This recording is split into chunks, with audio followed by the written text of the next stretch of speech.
Olá, meus irmãos, a paz do Senhor Jesus para todos. Que bom podermos nos rever mais uma vez. Eu estou aqui falando diretamente da livraria Luz e Vida, aqui no shopping de Paulista, o Northway Shopping Paulista, que fica na região metropolitana do Recife, em Pernambuco, Brasil.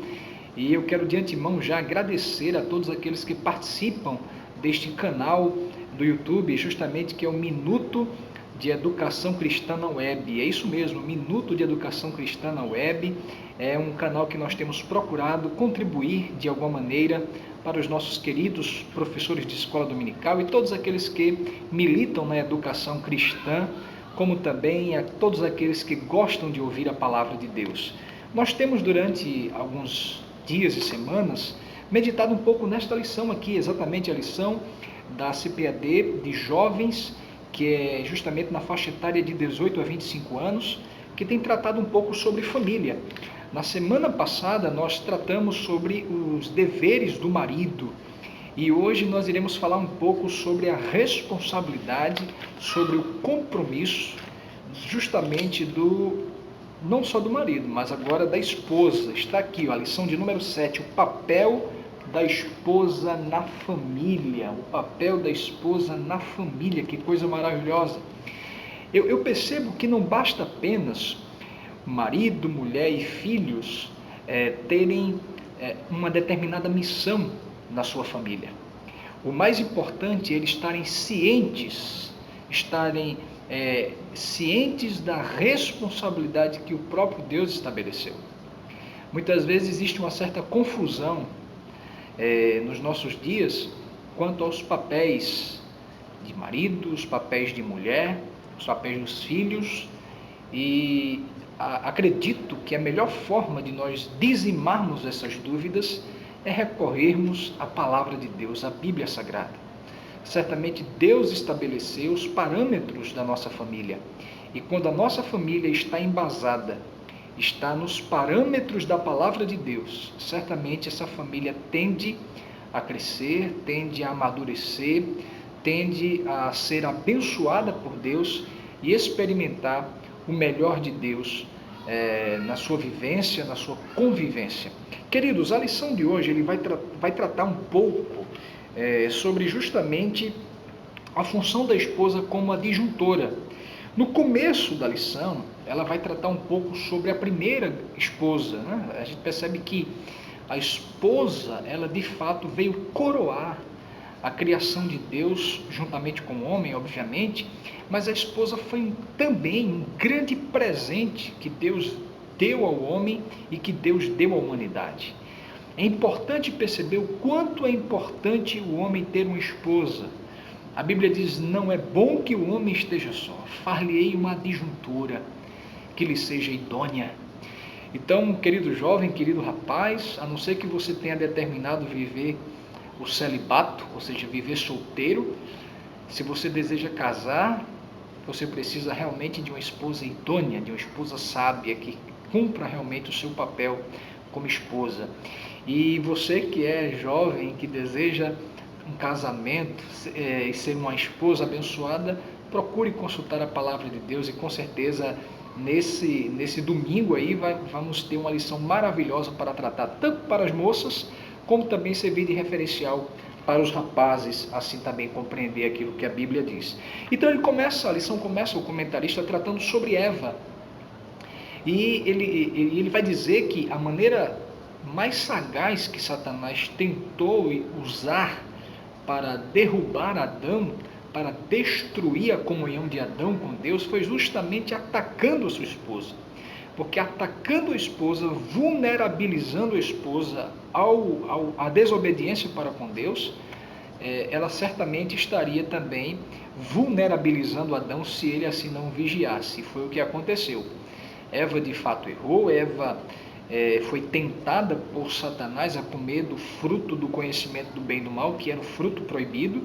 Alguns dizem que era maçã, mas a Bíblia não fala, era um fruto que a Bíblia não revela qual o nome dele, mas a verdade é que ela come daquele fruto e dá ao seu esposo, ou seja, ela toma uma atitude sem ao menos consultar o seu companheiro, o seu esposo, e acaba também procedendo daquela maneira. Claro, eu não quero eximir Adão da sua culpa. Adão teve a sua culpa também, Adão teve a sua responsabilidade no fato de líder da família deveria estar próximo de Eva, orientando a Eva, e à medida que Eva chegasse com o fruto, ele deveria corrigi-la e não imitar aquele mal, aquele erro que ela cometeu.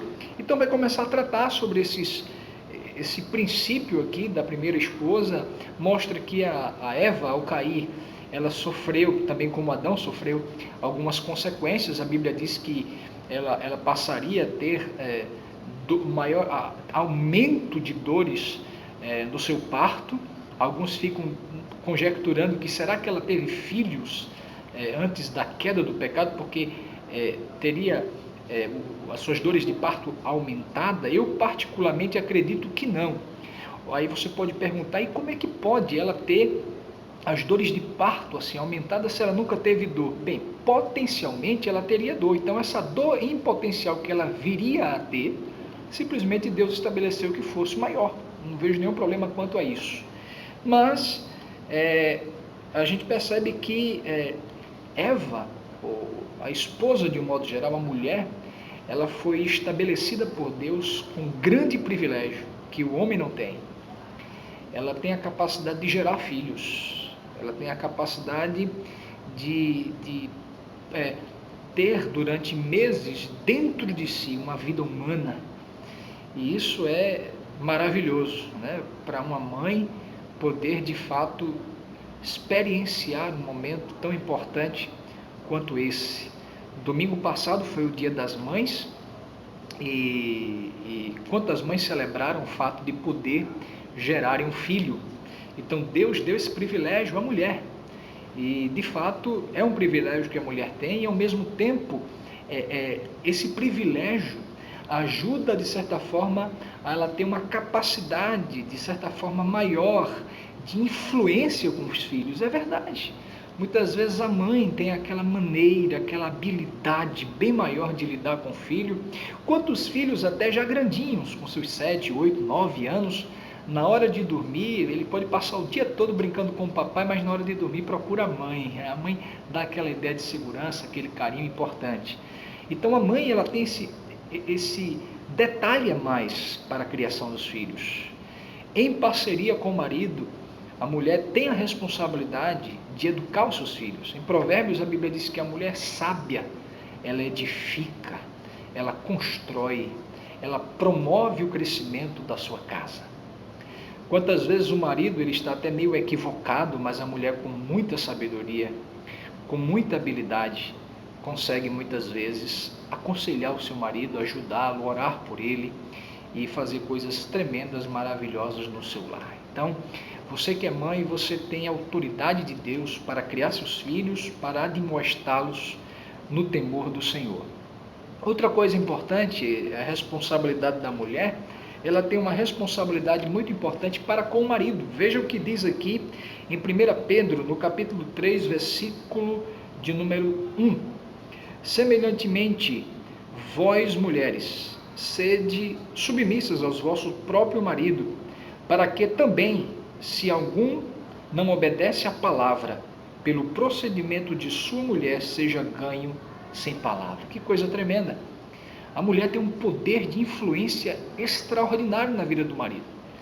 Pelo proceder da mulher, pela vida de honestidade, de organização, de santidade, certamente a mulher ela pode influenciar poderosamente o marido. Ela não precisa alterar a voz, ela não precisa dizer várias pornofonias, não. É pelo seu bom procedimento ela influencia o marido. E o texto diz aqui que ela deve ser submissa ao marido. Agora, atenção a isso aqui. Quando a Bíblia fala que o marido é o líder e a mulher deve estar submissa, a ideia de submissa está abaixo, sob a missão do marido. O marido tem a missão de liderar a família. E a mulher tem a responsabilidade de cooperar com esta missão. Então entenda que submissão não quer dizer escravidão. Submissão não quer dizer um desvalor da mulher na família, pelo contrário, assim como um homem, como uma mulher e os filhos, o marido, a esposa e os filhos têm diversos papéis diferentes, eles têm o mesmo valor, papéis diferentes, valores iguais. Agora é importante salientar que essa submissão se refere a essa capacidade que a mulher deve ter de submeter-se à liderança do seu esposo. E isso não a diminui em nada. Ela pode muito bem ser uma grande conselheira, uma grande influenciadora do seu esposo e dos seus filhos, sem tomar a liderança do seu marido. Note bem que a mulher pode até ter uma função de liderança na vida social. A mulher muitas vezes pode ser uma líder na igreja de algum departamento, e o marido de repente não tem nenhuma liderança na sua igreja, e o marido de repente não tem nenhuma posição de liderança na sua vida profissional. Mas o fato da mulher ter uma vida de liderança profissional ou na comunidade cristã, na igreja, não implica dizer que a mulher deve inverter os papéis também em casa, não. A orientação de Deus, a forma que Deus estabeleceu para o bom andar da família é que o marido assuma a responsabilidade de líder para não sobrecarregar a mulher e que a mulher seja submissa ao marido. Queridas irmãs, eu quero dizer uma coisa: a posição de ser submissa ao marido é uma posição de privilégio, porque na realidade ele é o líder. A responsabilidade maior cai sobre ele e você está sendo privilegiada de estar sob a proteção do seu esposo. E mais, a Bíblia mostra que essa liderança dele é em amor. Tanto a submissão da mulher para com o marido é em amor, como também a liderança do marido para com a mulher é em amor. E lembrando que tanto o marido como a mulher, eles devem exercer os seus papéis na família como quem estivesse servindo ao Senhor. Então, queridas irmãs, que possamos ter esse entendimento. Você que é professor, professora de jovens, leve esse entendimento para as mulheres, para as irmãs, para as jovens da sua classe, de que a função da mulher, além de gerar filhos, a função da mulher, além de criar bem os filhos, a missão da mulher também é cooperar com o marido na liderança do lar. Agora perceba que para ela poder cooperar bem com a liderança do marido no lar, ela precisa ser uma pessoa, obviamente, que lê, que estuda. Não é proibido a mulher ler, estudar, trabalhar, ter a sua vida profissional sem nenhum problema. Como também não é proibido o marido também cooperar e ajudar como líder a sua esposa nos afazeres domésticos. Queridos, Deus tem tantas coisas para fazer nas nossas famílias. Vamos aproveitar essas lições para pensar e repensar os nossos valores familiares à luz da palavra de Deus. Não dê muita atenção a que alguns sociólogos, filósofos têm dito por aí afora. Se vai de encontro às Escrituras, prefira ficar com a palavra de Deus. Então, que Deus abençoe a todos, que Deus nos ajude para que nas escolas dominicais possamos ministrar essa lição com responsabilidade e com cuidado, e que possamos certamente servir a Deus com alegria, para a glória do nome do Senhor Jesus. Que Deus abençoe a todos. Amém.